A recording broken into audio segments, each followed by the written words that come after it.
Hi, it's Dr. Chloe Ryan here, and I'm with Dr. Tracey Clissold, and we're here to answer some of your frequently asked questions that we've been getting in our emails and on our social media posts. So, the first one we're going to tackle is, if I'm already doing a lot of walking and running, is that enough to build strong bones?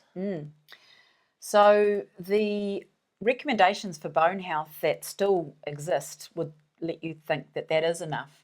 But what we know from the research is that we need at least 3 body weights of force being transmitted through our skeleton.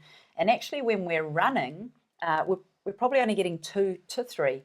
And the reason for that is that we're very economical in the way that we move when we run, and we actually attenuate a lot of the forces in our muscles. So we're absorbing the forces instead of translating them through our skeleton.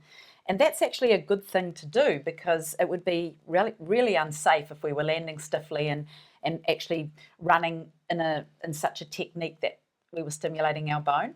So running is not ideal for switching bone on, and walking maybe 2 body weights of force. So we actually have to create even more force to turn bone on, but we don't want to do too much so that we saturate the bone. So it's really a fine line to get that right. But certainly, if you're walking and running, that's fantastic exercise, and obviously it's good for cardiovascular health and metabolic health and our musculoskeletal health, but it's not bone specific. So we actually have to add in this extra exercise to stimulate bone and just have that focus on bone health. Okay.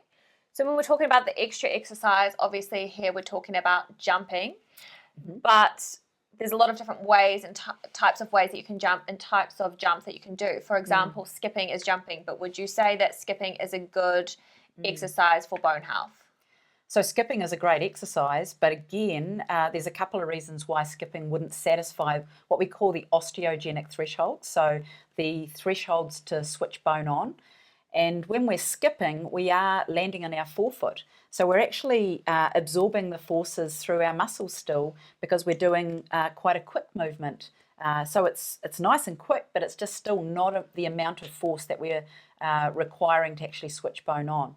And the other thing is that the bone is stimulated and then saturates quickly. So we actually only want to apply a couple of loading forces or loading cycles and then take a break and then go again. So skipping is a continuous jumping movement. So again, it's more a stimulus for our muscular system as opposed to our bones.